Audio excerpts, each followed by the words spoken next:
আপনারা সবাই জানেন যে 19শে এপ্রিল আমাদের লোকসভা পশ্চিম আসনের প্রথম ফেজের নির্বাচন এখানে হচ্ছে এবং 26শে এপ্রিল পূর্ব আসন আমাদের দুটোই আসন সেখানে দাঁড়িয়েছেন আমাদের মহারাজা ফ্যামিলি কৃতি সিং দেববর্মন মহোদয় এবং আমাদের এই কেন্দ্রে পশ্চিম আসনে দাঁড়িয়েছেন আমাদের প্রাক্তন মুখ্যমন্ত্রী এবং রাজ্যসভার সদস্য শ্রী বিপ্লব কুমার দেব মহোদয়। আমরা কিছুদিন আগে দিল্লিতে যখন গিয়েছি সেখানে আমাদের পার্টির কার্যকারিণীর বৈঠক হয়েছিল। সেই বৈঠকে মাননীয় প্রধানমন্ত্রী আমাদেরকে বলেছেন যে আমরা যে কাজ 10 বছরে আমরা করেছি সেই কাজের সাধারণ মানুষ থেকে সব মানুষ সবার জন্য আমরা যে কাজ করেছি সেই কাজের নিরিখে সবার বাড়িতে যাবেন, গিয়ে খালি বলবেন যে মোদিজি পাঠিয়েছেন এবং উনি আপনাদের আশীর্বাদ চাইছেন, খালি এতটুকুই বলবেন। এবং সেই বিষয়ে আমাদের কার্যকর্তারা সমস্ত দৌড় করছেন, বিভিন্ন কার্যক্রম করছেন, নিশ্চয় আপনারা দেখেছেন। এবং পরিশ্রমের কোনো বিকল্প নেই। আমাদের পার্টি হচ্ছে কার্যকর্তার পার্টি। এখানে কে মুখ্যমন্ত্রী, কে সভাপতি বা কে মন্ডল প্রেসিডেন্ট, তার উপরে হচ্ছে পদ আছে, কিন্তু সবাই কার্যকর্তা, সেই বিষয়ে সবাই কাজ করছে। বন্ধুগণ, এই যে ইলেকশন সেটা কিন্তু শুধু নির্বাচন, শুধু আমরা যদি বলি একটা নির্বাচন যে 5 বছর পর পর যে লোকসভার নির্বাচন হয় সেরকম ভাবলে কিন্তু চলবে না। এই নির্বাচন বিকশিত ভারত, যেটা মাননীয় প্রধানমন্ত্রী বলছে 2047-এ বিকশিত ভারত যখন হয়ে যাবে, আমাদের নেক্সট যে জেনারেশন তার সুফল ওনারা পাবেন। আগামী দিনে মাননীয় প্রধানমন্ত্রীজির যদি হাত আমরা শক্তিশালী করতে পারি, আমাদের যে নেক্সট জেনারেশন তার যেসব বিকশিত ভারতের যা যা ডেভেলপ হবে তার সুফল ওনারা পাবেন। এর জন্য এই নির্বাচন তৃতীয়বারের জন্য মাননীয় প্রধানমন্ত্রীজিকে আবার প্রধানমন্ত্রী হিসেবে আমরা দেখতে চাই, সেই বিষয়ে আমাদের কাজ করতে হবে। আমরা বারবার বলি যে আমরা যে কোনো নির্বাচন, আমরা কিন্তু নির্বাচনকে খুব সিরিয়াসলি দেখি। ভারতীয় জনতা পার্টির কার্যকর্তারা বা ভারতীয় জনতা পার্টি সবসময় যে কোনো নির্বাচনকে খুব গম্ভীরভাবে দেখেন এবং সিরিয়াসলি সেই নির্বাচন আমরা লড়াই করি এবং আত্মতুষ্টিতে আমরা ভুগি না। আমরা জানি, অনেকে আমার সাংবাদিক বন্ধুরা অনেকে জিজ্ঞেস করেন যে এইবার নির্বাচনে আপনাদের চ্যালেঞ্জ কি। আমি বলছি আমাদের চ্যালেঞ্জ একটাই, সেটা হচ্ছে আমাদের যে পার্সেন্টেজ কত বাড়বে তার চ্যালেঞ্জ, অন্য কোনো চ্যালেঞ্জ নেই। আমাদের যে পার্সেন্টেজ কত বাড়বে, আমাদের নাগাদিরাজবাবু বলেছেন যে বিপুল ভোটে জয়যুক্ত করতে হবে এবং গতবারের তুলনায় আরো বেশি যেন ভোট হয় তার দিকে আমাদের চ্যালেঞ্জ, সেই দিশায় আমরা কাজ করছি। বন্ধুগণ, এখন বুঝতে পারছে মানুষ যে মোদিজি ছাড়া, মোদিজি গ্যারান্টির কথা বলছেন এবং গ্যারান্টি দিচ্ছেন, যে সময় বেঁধে দিচ্ছেন, এই সময়ের মধ্যে যে কাজটা আমরা উনি ডিক্লেয়ার করেছেন, যে স্কিমগুলো ডিক্লেয়ার করেছেন বা যে গ্যারান্টির কথা বলছেন, সেই গ্যারান্টি দিচ্ছেন যে ওই সময়ের মধ্যে সেই কাজটা সম্পাদন হবে। যাত্রার এখানে প্রায় 16টার মতো এলসিডির গাড়ি ত্রিপুরাতে পাঠিয়েছে, আপনারা সবাই জানেন। সারা ত্রিপুরাতে এই গাড়ি ঘুরেছে এবং সমস্ত যে গ্রাম পঞ্চায়েত থেকে শুরু করে, ডিসি থেকে শুরু করে, নগর panchayat, municipality, Agartala municipal corporation, ব্লকে, সব জায়গায় গেছে।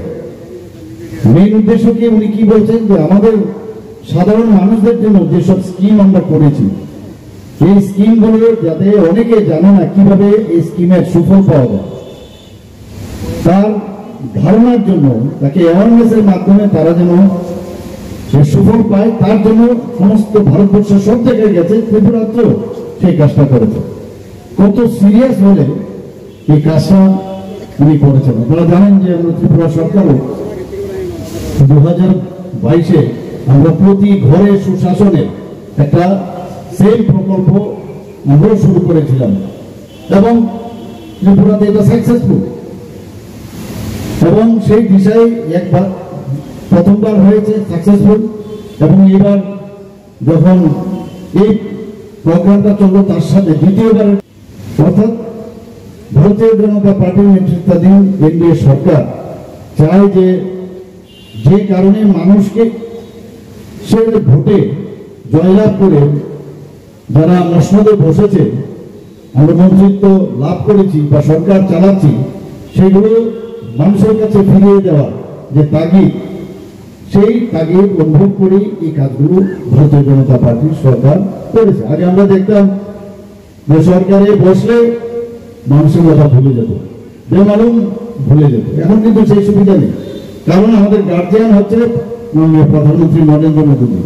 সব খবর রাখেন, 365 ডেজ কাজ করে। আমাদের পার্টির যে মূল কথা সেটা হচ্ছে সেবাই সংগঠন, আমরা সেবার মাধ্যমে আমরা কাজ করতে চাই।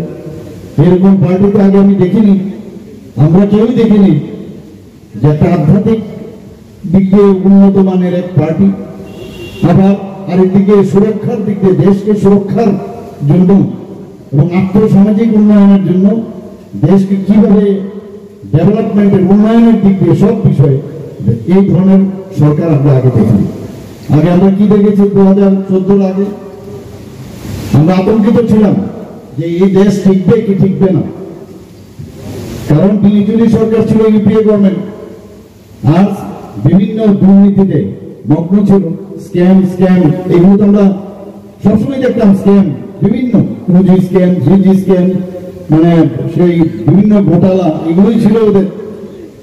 তো সেই জায়গার মধ্যে যখন প্রধানমন্ত্রীদের দায়িত্ব নিলেন মাননীয় প্রধানমন্ত্রী, যশস্বী প্রধানমন্ত্রী নরেন্দ্র মোদীজি, তারপর উনি আমাদের দেখিয়ে দিলেন, সারা ভারতবর্ষকে, সারা পৃথিবীকে দেখালেন যে স্ক্যাম ছাড়াও একটা রাষ্ট্র চালানো যায়, সেটা উনি দেখিয়েছেন। 10 বছরে কেউ বলতে পারবে না যে কোনো রকম স্ক্যাম হয়েছে।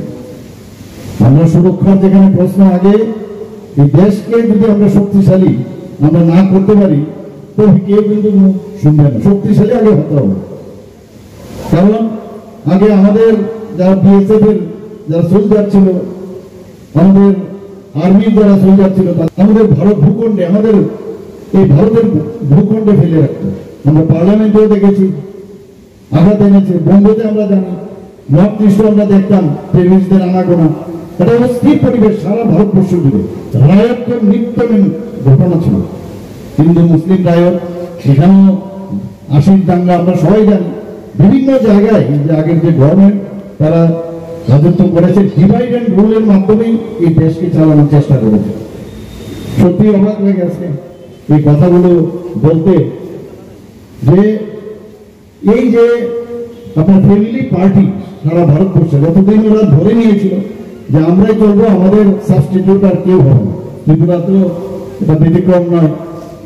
যারা ঘরে ছিল এখনো দেখলাম ওরা ঘরের বাইরে আসছে, কারণ ওদের এক্সিস্টেন্সের বিষয় আগামী দিন ওরা থাকবে কি থাকবে না, থাকতে পারবে কি থাকতে পারবে না, তাদের সেই কারণে এখন সবাই ইন্ডিয়া জুট করে INDIA একটা জুট থাকে। হিন্দি জুটেরও এখন অব্দি কে প্রাইম মিনিস্টার হবে সেটাও ডিক্লারেশন জানে। যদি প্রাইম মিনিস্টার ডিক্লেয়ার করে তাহলে এই IND যেটা আছে সেটাও থাকবে। কারণ কেরালাতে রাহুল গান্ধী ওখানে দাঁড়িয়েছে, এখানে আবার CPM prime minister. West Bengal আপনি দেখুন, সেখানে তৃণমূলের সাথে কংগ্রেসের মিল নেই, CPM এর মিল নেই। তাহলে কোথায় ওদের অ্যালায়েন্স? এক এক জায়গায় এক এক রকম। আর প্রধানমন্ত্রী যে বারবার বলছে করাপশনের, যারা করাপশন করে তাকে কাউকে ছাড় দেবে না, যে কারণে আজকে একজন তো জেলের ভিতরেই আছে, আস্তে আস্তে করে আরো অনেকে জেলে যাবে, তারপরে এই ইন্ডি জোটের আই থাকবে, মানে আমি থাকবো আর ডান দিকে বা দিকে কেউই থাকবে না। তো এইরকম একটা অবস্থায় একটা জোট হয়েছে। এর জন্য আমরা বিশেষ করে ত্রিপুরাতে এই কংগ্রেস আর সিপিএম এর যে জোট হয়েছে সেটা এখানে যারা শান্তিপাড়াবাসী খুব ভালো করে জানেন। আমরা দেখতাম আগে নির্বাচনের আগে একটা সন্ত্রাস হতো, নির্বাচনের সময় একটা সন্ত্রাস হতো, আর একটা নির্বাচনের তো সন্ত্রাস হতো। এখানে আমরা দেখেছি ইলেকশনের পরে যে কংগ্রেস করেছে, কংগ্রেসের বাড়িতে হামলা, সিপিএম এর বাড়িতে কংগ্রেস দ্বারা হামলা। এখন দেখছি একজন ঘন ঘন এক একজনের বাড়িতে আসা যাওয়া করছে, অদ্ভুত। এবং কংগ্রেসের যে অফিস ঘর থেকে এখন সিপিএম এর ফ্ল্যাগ বেরোয়, আর সিপিএম এর অফিস থেকে কংগ্রেসের ফ্ল্যাগ বেরোয়। এরকম সুমধুর রিলেশন, মানে এটা ভাবতে অবাক লাগে যারা পুরনো এখানে আছেন লোকজন, এরকম একটা চিত্র এখানে দেখে যেতে হবে। সত্যি মানে অবাক কাণ্ড আর কি, সেটাও আমাদের দেখে যেতে হবে। এবং এই ধরনের ভাওতাবাজি মানুষ কিন্তু এখন ভুলে গেছে যে এইভাবে চলবে না। আমরা আগেও দেখতাম এ টিম বি টিম আমাদের বলা হতো, আমরা মিটিং আসতাম দেখতাম এইসব, আমরা তো হয়তো বলা সত্য। এখন তো এ টিম কে আর বি টিম ক্লিয়ার কাট হয়ে গেছে, মুদ্রার এপি আর ওপি। মানে কারণ এক একজনের পায়ের নিচে এখন মাটি নেই, একজন আরেকজনকে আঁকড়ে ধরে সামনের দিকে এগোতে চাইছে। ত্রিপুরাতে নিজেরা তো ইন্ডি মানে কংগ্রেস সিপিএম জোট এটা বলতেও নিজেদের লজ্জাবোধ হয়, এখন নাম দিয়েছে ইন্ডি জোট। তবে ইন্ডি জোট, আর আগে তো লাল ফ্ল্যাগ লাল টুপি পরতো, সেই টুপির চেহারাও পাল্টে গেছে, দেখা হচ্ছে সবুজ রঙের কি একটা উদ্ভব সে টুপি পরে এখন বেরোয়। তো এই ধরনের ভাওতা দিয়ে দিয়ে ওরা চলছে। আমাদের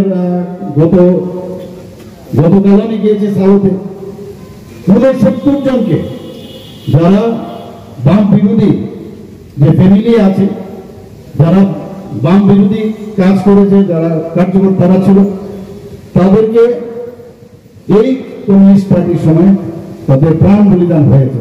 শুধু একমাত্র সাউথে, আপনি ভাবুন সাউথ ডিস্ট্রিক্টে, সারা ত্রিপুরাতে আমি ঘুরি বিভিন্ন জায়গায়, যেখানে যাই যাওয়ার আগে বলে স্যার একটু এখানে মূল্যদান করুন। কি ব্যাপার, এখানে 8 জন শহীদ হয়েছে, এখানে 15 জন শহীদ হয়েছে। মানে খুন সন্ত্রাসের এই যে স্টেলিনের যে নীতি, এইগুলো তো পশ্চিমবাংলাতেও আমরা দেখেছি, ত্রিপুরাতেও আমরা দেখেছি। আমার মনে আছে পশ্চিমবাংলাতে এই হাত চিহ্নে ভোট দেওয়াতে, হাওড়াতে নিউজ পেপার আমরা দেখেছি, হাত চিহ্নে ভোট দিয়েছে, হাতই কেটে ফেলে দিল, নৃশংসভাবে ওরা হত্যা করেছে। এবং এদের সাথে এখন হাত মিলিয়েছে। আমি বিধানসভায় বারবার বলেছি যে আপনাদের উপরে গিয়ে কি উত্তর দেবেন, যাদের হাতের মধ্যে এখনো রক্তের দাগ শুকোয়নি তাদের সাথে আপনারা হাত মিলিয়েছেন, আপনার উপরে গিয়ে কি জবাব দেবেন? মাথা হেড করে বসেছিল, উত্তর দিতে পারেনি। এখন একজন আরেকজনের গলায় ধরে এখন বেরোচ্ছে। আমরা এই চিত্র শান্তিপাড়া তো আমার কাছে খবর আসে, মানে লজ্জা হয় এদের ভাবে, এদের কথা চিন্তা করবে, মানুষকে বিভ্রান্ত করা। আর গণতন্ত্রের দুনিয়ারা তো গণতন্ত্র গণতন্ত্র, কি গণতন্ত্র ছিল 35 বছরে আমরা সবাই দেখেছি। খুন, সন্ত্রাস, ধর্ষণ, অগ্নিসংযোগ, চোখ রাঙানো, এগুলো তো আমরা দেখতাম 35 বছর ধরে। আমরা ভুক্তভোগী। এবং জবরদস্তি নানাভাবে নুইসেন্স ক্রিয়েট করে কেউ, যদি সেটা কংগ্রেসই হোক সিপিএমই হোক, দুইভাবে ওরা নুইসেন্স ক্রিয়েট করে এতদিন ধরে রাজনীতি করেছে। এবং নিজের যেসব তাদের বেস্টেড ইন্টারেস্টে, নিজের কারণে, নিজের সামনের উন্নতি হোক সেই কারণে মানুষকে টুপি করিয়ে দেশ আগে, তারপর পার্টি, তারপর আমি নিব। এরকম পার্টি কোথায় পাবে? উল্টো অন্যান্য পার্টি, যে দুটো পার্টির নাম বললাম, প্রথমে আমি তারপর তো পার্টি, প্রথমে আমি তারপরে পার্টি, আর দেশ তো উড়ে যায়। এরকম অবস্থা, দেশের কোনো ভাবনা চিন্তা নেই। আর আমাদের প্রধানমন্ত্রী কি বলছেন? আমি সেবক, আমি দেশের প্রথম সেবক, যে সেবাই আমার ধর্ম। এরকম পার্টি কোথায় পাবে? বলছে मैं चौकीदार हूं। শুনেছেন কখন এরকম কোন প্রধানমন্ত্রীকে বলতে मैं चौकीदार हूं? অর্থাৎ किसी को मैं चोरी करने भी नहीं दूंगा और खुद भी नहीं खाऊंगा। এই যে এক একটা কথার সাথে কাজেরও মিল আছে। 10 বছরে এত সুন্দরভাবে দেশকে সামনের দিকে এগিয়ে নিয়ে গেল, উন্নয়নের উন্নয়ন। আজকে নর্থ ইস্টের যে ডেভেলপমেন্ট হলো, সবচেয়ে বেশি যদি লাভবান হয় ত্রিপুরা। নর্থ ইস্টের অ্যাক্ট ইস্ট পলিসি, অটলজি সময়ে বলেছেন যে খালি অ্যাক্ট ইস্ট পলিসি উনি বলেননি, লুক ইস্ট পলিসি বলেছেন। সেই জায়গায় উনি বলেছেন না, দেখলে হবে না, করতে হবে। আজকে আমি যখন বিভিন্ন আমাদের অষ্টলক্ষ্মী নাম দিয়েছেন প্রধানমন্ত্রী, যে 8টা স্টেট, আগে 7টা ছিল, সিকিমকে জুড়ে এখন 8টা। সেখানে প্রধান মুখ্যমন্ত্রীদের সাথে যখন আমার নেশাকে আমার মিটিং হয়, সমস্ত মুখ্যমন্ত্রীরা বলেন যে আমরা এখন মনে হচ্ছে যে উই আর অল ইন্ডিয়ান, এবং আসল মূল ধারাতে আমরা এসছি এখন। ভাবুন, ইন্টার স্টেট বর্ডার প্রবলেম ছিল বছরের পর বছর, টেররিস্টের সমস্যা, ডাইনামাইট, এগুলো তো আমরা স্বপ্ন দেখতাম। সেই জায়গায় আজকে 11টা অ্যাকর্ড হয়েছে। এবার একটা অ্যাকর্ড হলো আমাদের ত্রিপুরা তার সাথে 12টার মতো প্রায়। সেই অ্যাকর্ডের পরে আজকে নর্থ ইস্টের শান্তি স্থাপিত হয়েছে। আগে তো এটা ছিল না। গুয়াহাটির মতো জায়গায় যেটা আমাদের ভয় লাগতো, কখন যে বোম ব্লাস্টিং হবে, আপনারা সবাই জানেন এগুলো। মানুষ আসলে ভুলে যায়, আমরা এগুলো মনে করানো দরকার। আমি আপনাদের বলছি, আমি তো এইবার ইলেকশনের পরে আমি ভাবছি যতগুলো এখানে খুন সন্ত্রাস হয়েছে সবকটুকে আবার দ্বিতীয়বারের জন্য আবার সেগুলোকে আমি ওপেন করবো, সেই ভাবনা চিন্তা করছি। আমি লিগেল এক্সপার্ট আমি আগে নিয়ে ওনাদের থেকে এটা সম্ভব কিনা। এত লোককে ওরা, মানে এখানে ওনাদের সময় ওনাদেরই স্বাস্থ্যমন্ত্রী খুন হয়েছে, মধুসূদন সাহা খুন হয়েছে, পরিমল সাহা খুন হয়েছে, বিধায়কদের নিরাপত্তা ছিল না। আজকে বলছে যে এখানে গণতন্ত্র নেই, গণতন্ত্র নেই। আমাদের 4 নং ত্রিপুরা, মানে কার নাম বলবো, মানে শয়ে লোক তাদেরকে, মানে এই যে খুন সন্ত্রাস, এদের কিন্তু এটা নীতি। আমি কিছুদিন আগে ওদের পার্টি, কমিউনিস্ট পার্টির যে বাইলার সেটা আমি পড়ছিলাম, সেটার মধ্যে কি লেখেন যে প্রোলেটারিয়ান যারা আছে তাদের মাধ্যমে রেড রিপোর্ট করতে হবে, এবং মার্কসবাদ কমিউনিস্ট এবং আমাদের লেনিনবাদ, তাদেরকে তারা যে পথ আমাদের দেখিয়েছেন সেটাকে আমাদের সামনের দিকে স্মরণ করে সামনের দিকে এগিয়ে যেতে হবে। আর ডিক্টেটরশিপ স্থাপিত করতে হবে। ওরা হচ্ছে গণতন্ত্র, কোনদিন ওরা তো এখন মুখোশ পড়ে আছে, গণতন্ত্র তো ওরা মানে না। পৃথিবীর কোন জায়গার মধ্যে যেখানে কমিউনিস্ট কান্ট্রি আছে, কোন জায়গাটায় আছে গণতন্ত্র? কোথায় ভোটের মাধ্যমে ইলেকশন হয় বা গণতন্ত্রের অধিকার আছে কোথাও? আর 5-6টা আছে সারা পৃথিবীর মধ্যে। ওরা সমাজবাদ বলে। এই সমাজবাদের কথা বলতে বলতে সমাজের এখন সবচেয়ে বড় শত্রু হয়ে গেছে। আমরা নিজেরা দেখেছি, ওরা ডিভাইড অ্যান্ড পলিসির মধ্যে ওরা সেই ইংরেজের থেকে কিন্তু ভালো ভালো জিনিস হিটলার থেকে নিয়েছে, ইংরেজের থেকে নিয়েছে। ডিভাইড অ্যান্ড পলিসি, মালিকের সাথে শ্রমিকের বিভেদ করো, মালিক বেশি পয়সা রোজগার করে, শ্রমিকের আন্দোলন জিন্দাবাদ জিন্দাবাদ। আজকে আমরা আত্মনির্ভর ভারত, আত্মনির্ভর ত্রিপুরার কথা বলছি। ত্রিপুরাতে আগে ছোটখাটো অনেক ছোট ছোট সংস্থা ছিল, কলকারখানা ছিল, সবকটাই জিন্দাবাদ জিন্দাবাদ করে মালিকও বেড়েছে, শ্রমিকদেরও বেড়েছে। মাঝখানে এইসব নেতাগুলো ক্যারিয়ার ভুলে তোলাঘাত হয়ে গেছে। আমাদের সবাই দেখাই গেল। আজকে বলছে আমাদের যে আত্মনির্ভর এসএসজি গ্রুপের এখানে আমার মা বোনেরা আছেন, আপনারা জানেন যে এসএসজি গ্রুপ আজকে ত্রিপুরাতে সবচেয়ে